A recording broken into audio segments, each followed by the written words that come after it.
Peace. Assalamu alaikum. Grand rising. Hope tip. Praise God. What's up? What's happening?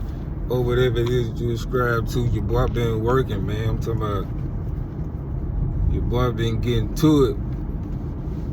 You underdig me? Your boy been getting to it.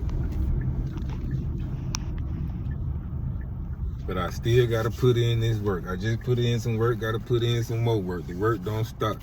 I gotta get my page popping. So with this story right here, I'm gonna share my second robbery. I already told y'all about the first robbery. If you haven't watched that video of my first robbery, go back and check that video out. But before I get into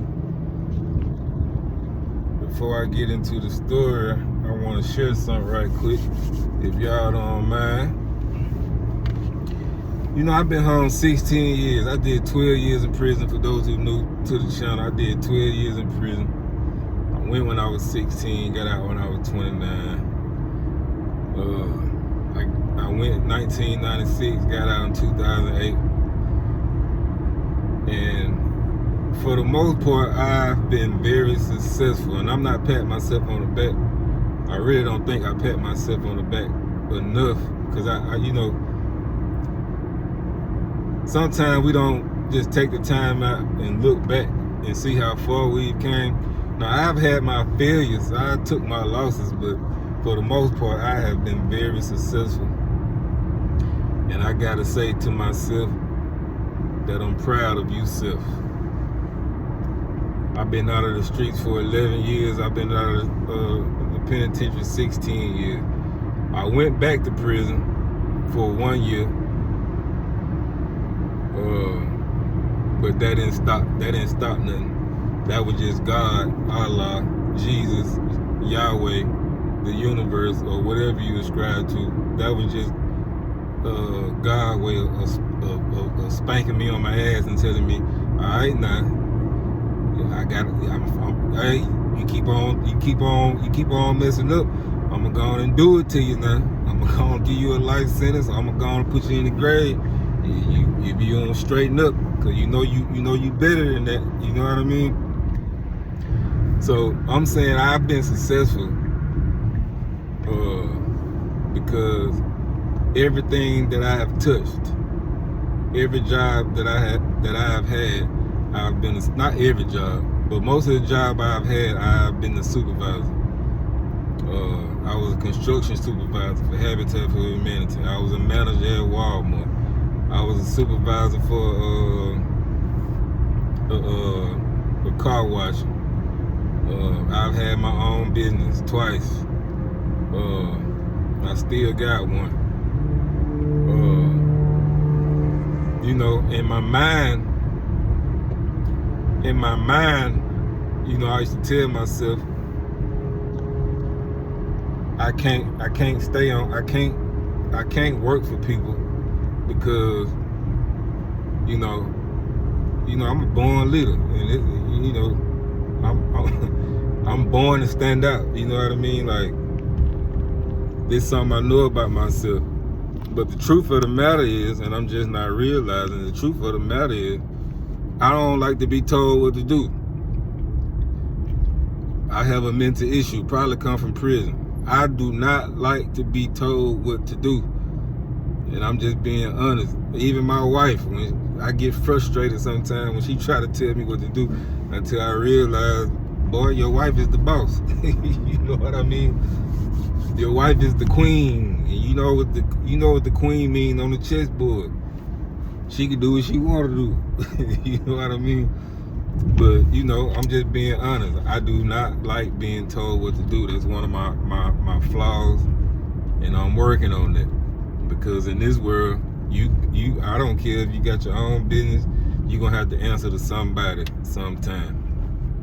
So I'm working on that. But, you know, for the most part, you know, I've been successful at anything that I've tried to indulge in. And again, I took my share of losses. I've had my failures. I'm not saying like that, because, yeah, I ain't no millionaire. You know what I mean? But spiritually and mentally, I believe I'm a billionaire. Flaws and all, mental issues and all. So I'm saying, at one point in time, when I first started doing the YouTube, and the white dude I was trying to remember that got me doing YouTube, his name was Jay Wee. Y'all hold on, I gotta check in.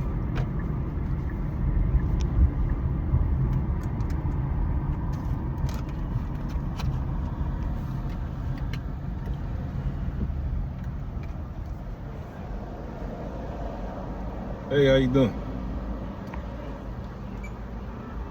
All right.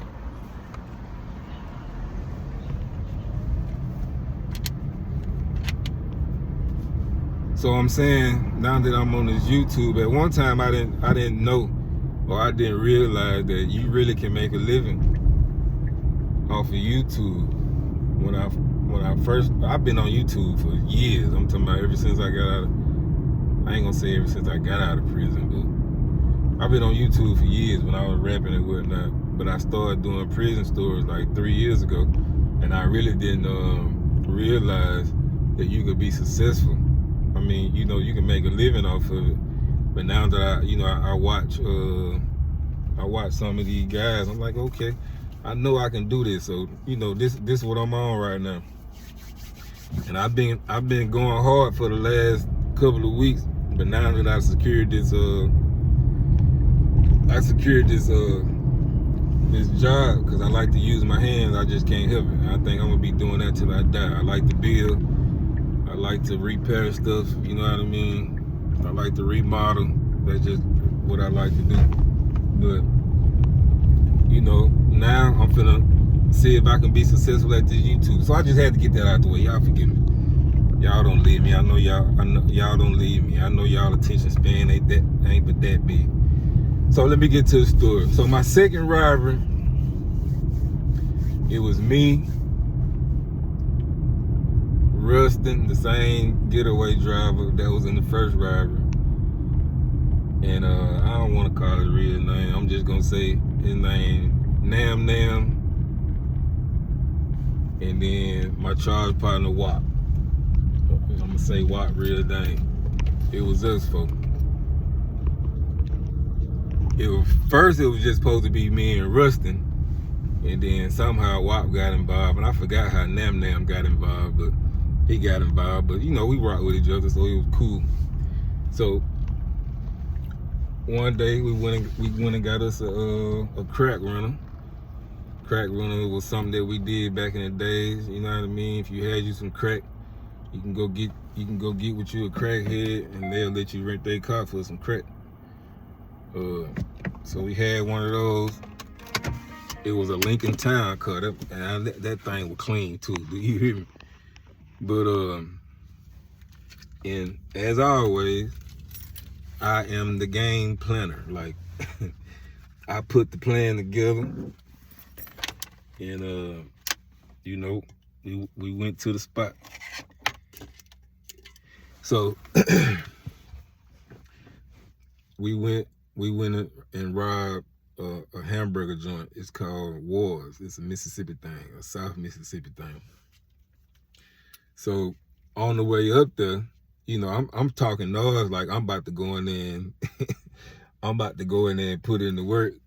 But even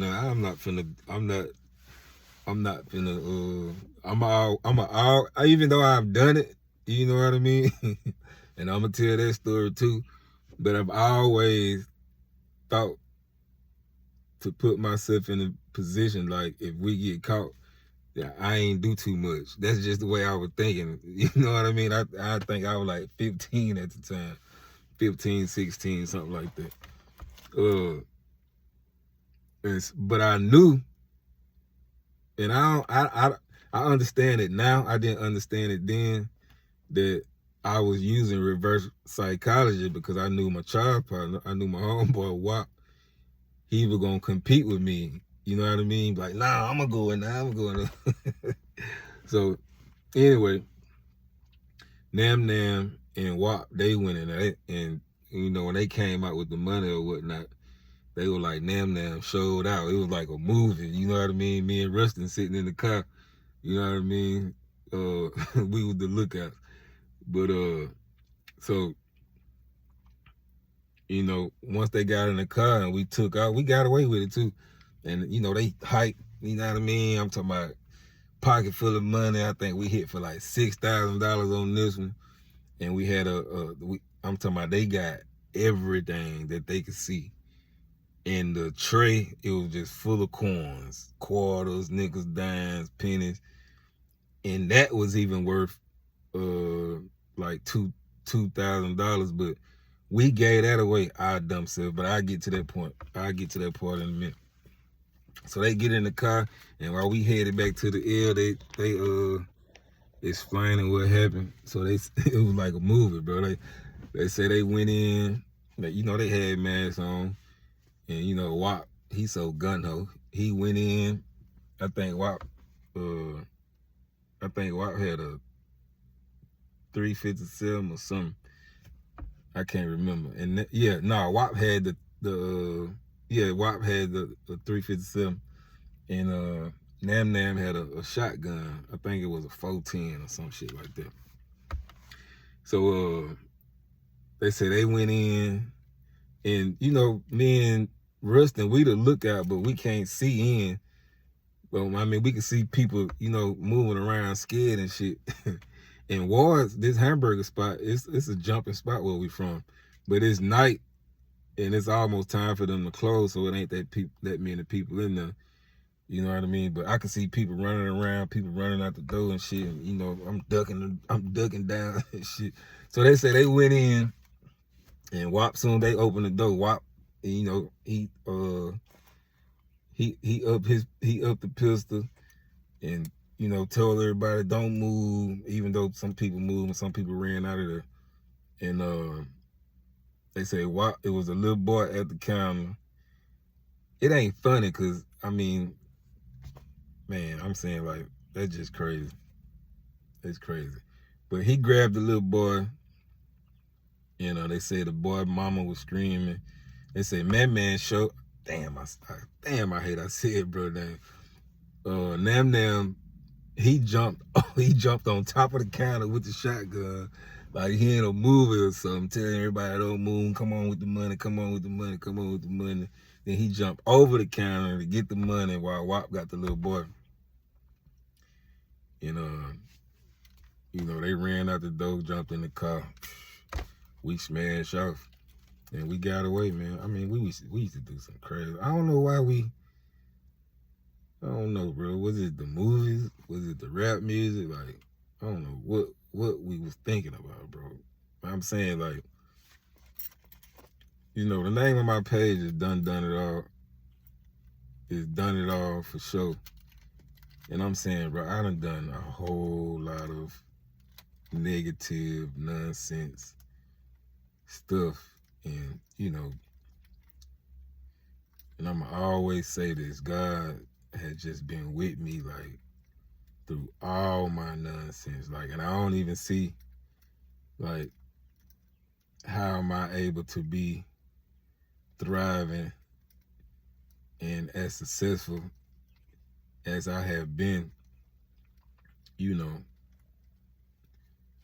over the years, you know what I mean? And I ain't saying, like, I deserve the worst, because, I know I'm a good dude too. Like, I done help a lot of people. I still help a lot of people.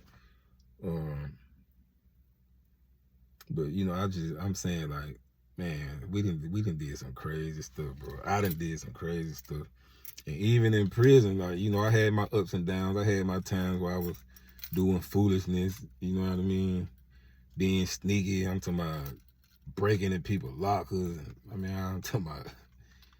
But even in prison, I never want for nothing, for real. You know what I mean? I knew how to manipulate. I knew how to work the land. I knew how to live off the land, man. So I'm saying, like, I'm a walking blessing. You know, for the lack of a better term, I'm a walking blessing, bro. That's all I can say, man. And so I don't get on here to share these stories to be funny, even though I'm gonna talk my shit and I'm gonna laugh and I'm gonna make light of a dark situation. But, you know, I share my experience because I want the next generation that's coming behind me and the people, you know, the cats who out there in them streets, if you watching this, bro, like that ain't cool, bro. Like, that ain't the way to go. Cause you might not make it. You might not survive like a lot of us survive to be able to tell the story, you know what I mean? So yeah, bro. That was the second robbery. People hit me up on YouTube. That was the second robbery, man. So I got my camera stuff. I just ain't had time to set it up yet. And I still gotta work on my background stuff. But I got a lot of stuff in the making, man. So y'all stay tuned. And until the next story, y'all be smooth out here.